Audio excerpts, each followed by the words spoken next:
Welcome to EPG Pathshala.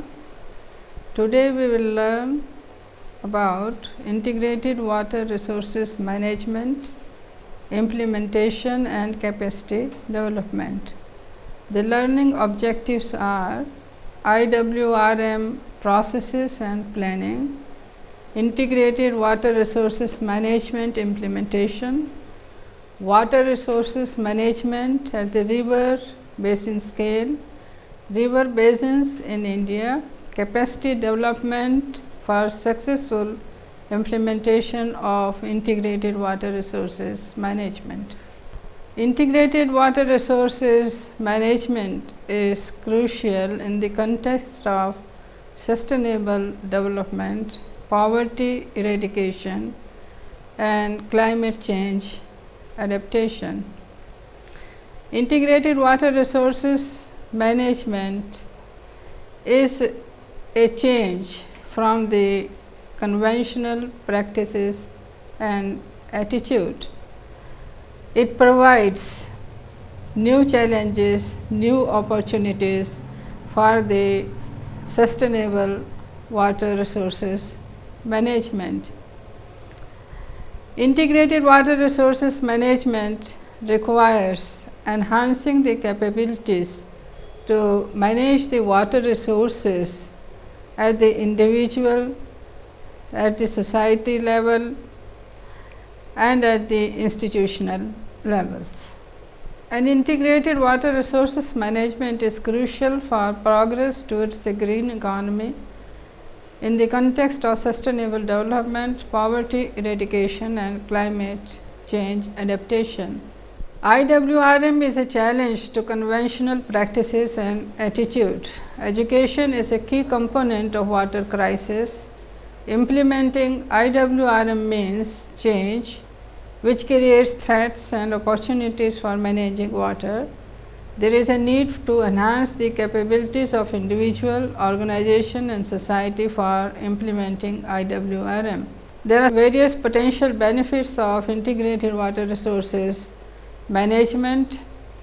It significantly improves community capacity for resource decision making. It significantly improves institutional capacity for multi-stakeholder disciplinary water management, reduces the cost of the governments because of increased partnership share cost across stakeholder groups, measurable and sustainable water resources improvement, a planning and management process that is ongoing, adequate and iterative. IWRM process and planning show many of the individual components of the planning, which includes the hydrological cycle with common hydrological factors. Watershed and land use includes a number of land activities that affect water, economics, social interactions and institutions, include the various factors in those areas that bear on water supply and integrated water resources management. The IWRM process and planning lies at the intersection of all the factors of hydrological cycle, watershed, land use, socioeconomics, as well as concerning the institutions. External impacts are also important. In this diagram, we show all the hydrological cycle, water and land use, economics and social interaction, institution, all of these are interacting here and which are contributing to the integrated water resources management. The external factors, they can be defined in terms of the global climate change, water transfer between watersheds, movement of people and humanity, atmospheric pollution. The factors of hydrological cycle, watershed and land use have been explained in little detail in this diagram, and the social interactions, institutional and external impacts that affect the implementation of the integrated water resources management. So, various factors of the hydrological cycle, they concern with the use and demand.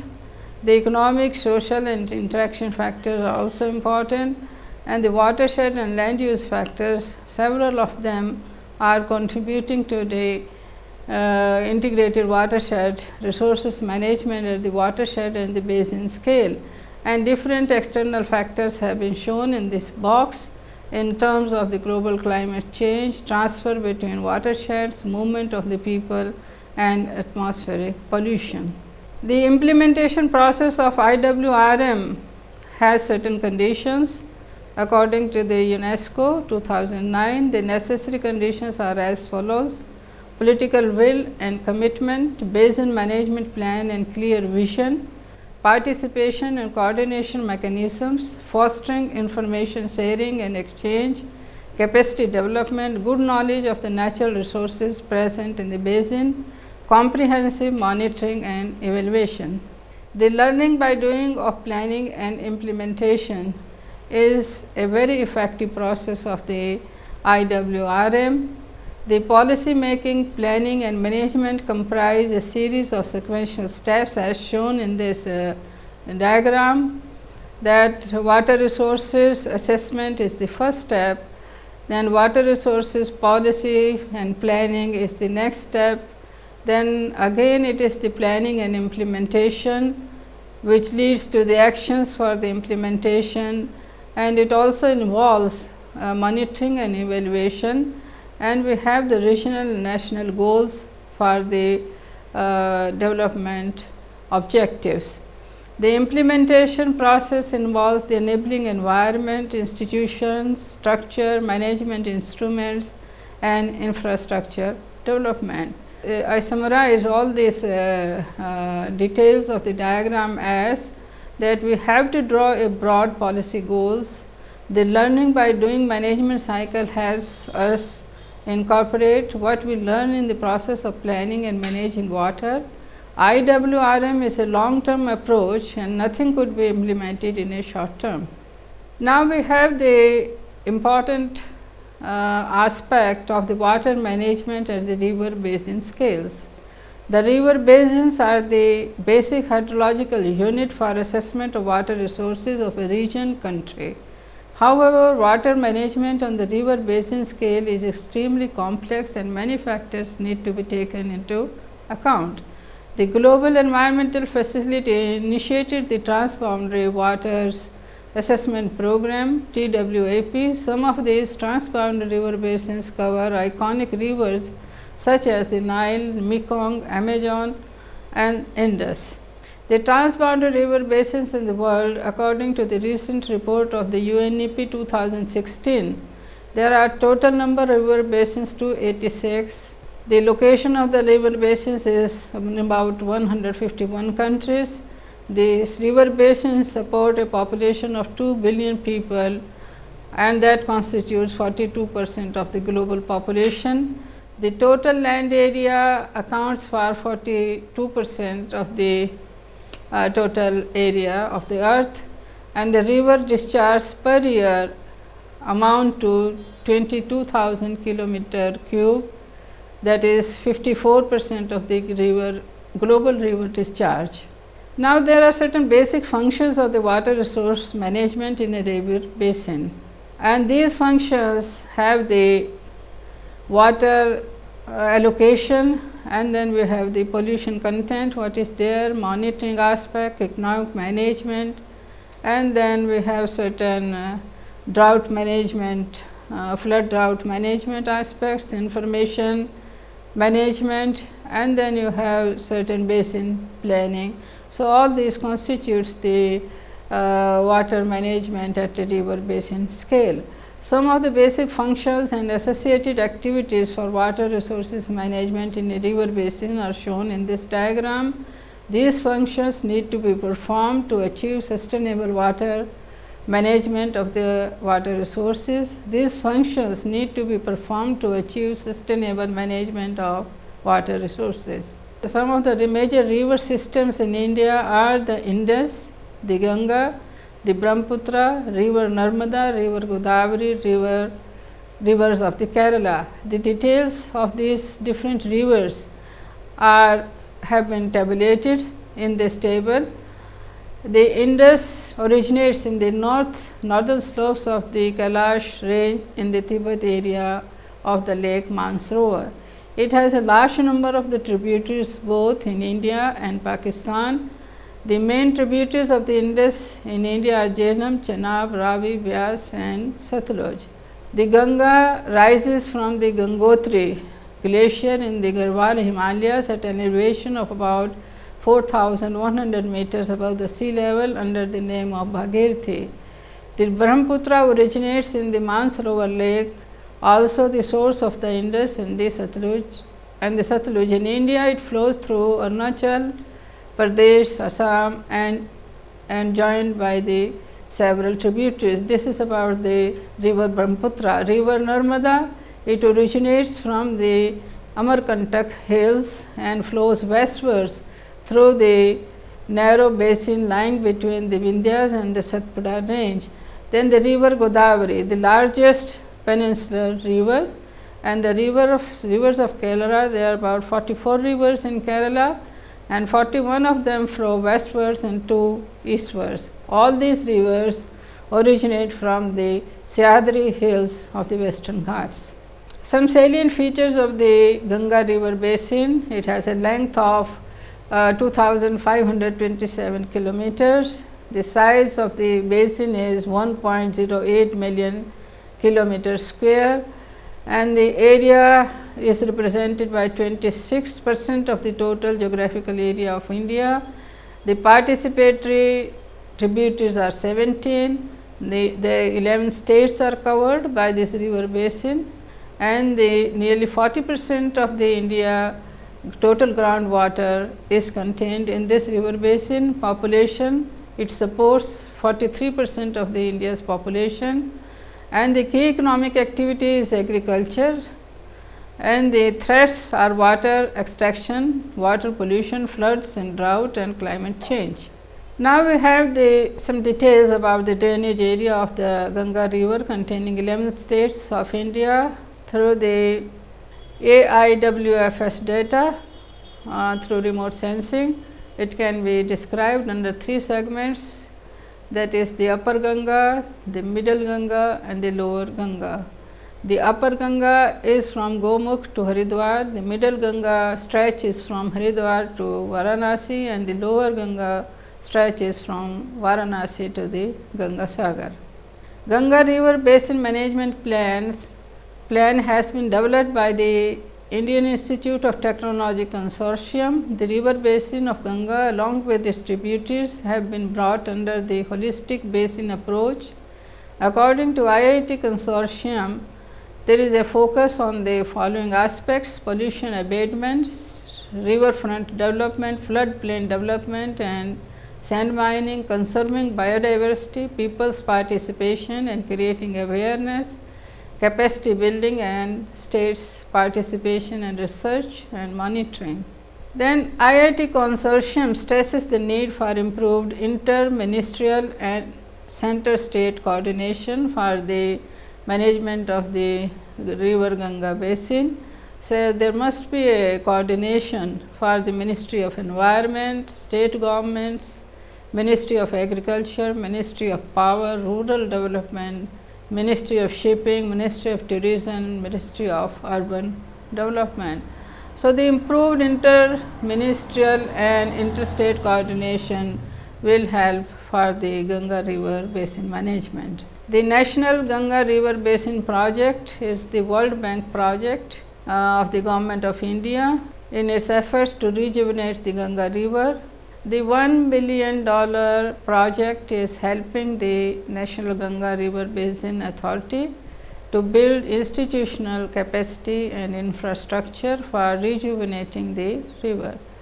The institutional development includes the institutions at the central and state level, a communications and stakeholder engagement program, water quality monitoring, technical assistance for city service providers and environmental regulators. The infrastructure investment in the 4 states, that is the wastewater collection and treatment, control of industrial pollution, solid waste management and riverfront development. Now we have the second example of the Narmada river basin from India. It is the largest west flowing river of peninsular India, which rises from Amarkantak range in Madhya Pradesh. It is the fifth largest river in the country, traversing Madhya Pradesh, Maharashtra, Gujarat, and meets the Gulf of Kambat of the western coast of India. Narmada river total length is 1312 km up to Sardar Sarovar Dam. The climate of basin is humid and tropical. The normal annual rainfall for the basin is 1178 millimeter. So, this is the diagrammatic view of the Narmada river basin. There are 21 major and 23 medium irrigation projects in the river basin. There are 6 hydroelectric projects in the river basin. The Narmada river is the fourth largest river in India. It has a length of 1312 km and the catchment area up to the Sardar Sarovar project is 88,000 square kilometer. So, it is carrying more water than Beas, Satluj and Ravi rivers. Sardar Sarovar project. The Sardar Sarovar project is an interstate multidisciplinary project with a terminal dam on the river Narmada at Kevadia in Gujarat. Through this dam, Gujarat and Rajasthan have proposed to utilize their share of allocated water. The project, which is one of the largest water resource projects ever undertaken in India, includes a dam, a riverbed powerhouse, a main canal, a canal powerhouse and an irrigation network. Benefits of the Sardar Sarovar project: up to 30% of completion. The present canal network is much larger than many irrigation projects in India. Drinking water to 8,213 villages and 159 towns. Rajasthan being supplied water since March 2008. Electricity generated is quite substantial. It is more than 41,367 million units. Irrigation potential developed is 14.7 lakh hectares. Sardar Sarovar project has been boosted the overall progress of the Gujarat state. Now, we have very important river basin, that is the transboundary Indus river basin.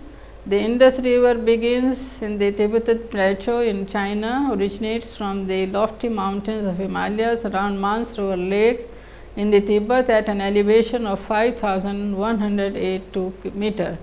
The total length of Indus river from its origin to fall in Arabian Sea is 2,880 km, out of which 1,114 km flows through India. There are 5 major tributaries which originate from the Hindu Kush, Karakoram and Himalayan glacial mountain ranges. The transboundary Indus river has a total area of 1.2 million km distributed between Pakistan 47%, India 39%, China 8% and Afghanistan 6%. This is the Indus river basin map, and in this map we can see the spread of this Indus river basin in countries like Pakistan, India, China and Afghanistan. In Pakistan it is 47% area, in India 39%, China 8% and Afghanistan is 6%. Indus Water Treaty. The Indus Water Treaty deals with the use of river Indus water between India and Pakistan. It is one of the most sophisticated international water agreement and remains stable despite several complications taking place during its negotiations and implementation. The Indus Water Treaty was signed on 26 September 1960 by late Prime Minister Jawaharlal Nehru and Pakistan President Ayub Khan. The World Bank has played an important role in negotiation and implementation of Indus waters. Indus Water Treaty we are continuing. Both India and Pakistan are peacefully sharing the water. According to the treaty, Beas, Ravi and Satluj are to be governed by India, while Indus, Chenab and Jhelum are to be taken care by Pakistan. Since Indus flows from India, the country is allowed to use 20% of its water for irrigation, power generation and transport purposes. A permanent Indus Commission was set up as a bilateral commission to implement and manage the treaty. The commission solves disputes arising over water sharing. The treaty also provides arbitrary mechanism to solve disputes amicably. Climate change is causing melting of ice in Tibetan plateau. The scientists are of the opinion that changing climate may affect the river in future. The concept of capacity development. Capacity building is required within countries to meet the objectives of water management. Capacity development refers to the process through which individuals, organizations and societies obtain, strengthen and maintain the capabilities to set up and achieve their own development objectives over time. The capacity for action by individuals, organizations, societies is a significant prerequisite for achievement of sustainability approach in the IWRM process. So, in this figure we can see that research and implementation along with capacity development leads to sustainability. So, there are different levels of the capacity development. These are at the individual, institutional and society levels. Individual, it involves existing knowledge, skills and experience that allow each person to perform. Some of these are required not formally through education and training, while others come informally through doing and observing. Institutional, this refers to the internal structure, policies and procedures that determine an organization's effectiveness, encouraging existing institutions to grow. Societal, this involves capabilities in society as a whole. Principles of capacity development. The capacity development is driven by values and consists of conceptual frameworks and methodological approaches. It is based on following principles. First, to make informed choices and decisions, emphasize the importance of motivation as a driver of change. Capacity development is a long-term process. The approach links the enabling environment as well as organizations, individuals and promotes a comprehensive approach. The principles of capacity development can further be explained as a focus on training to address broader questions of institutional change, leadership, empowerment and public participation, adaptations to local conditions and starts from the specific requirements and performance expectations of the sector or organization it supports. There are good practice indicators, case evidence and analysis of quantitative and qualitative data. Capacity development process. The 6 steps are there. Target definition by engaging stakeholders, assess capacity assets and needs, formulate capacity development measures, implement capacity development response, monitoring and evaluation of capacity development, adaptation of strategy.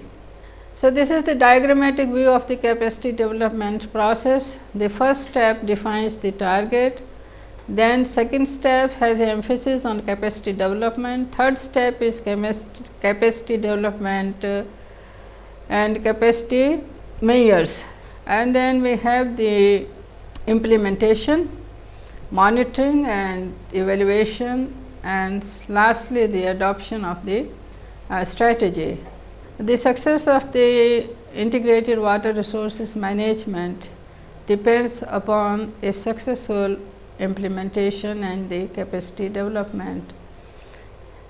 The learning by doing cycle of the implementation process is important.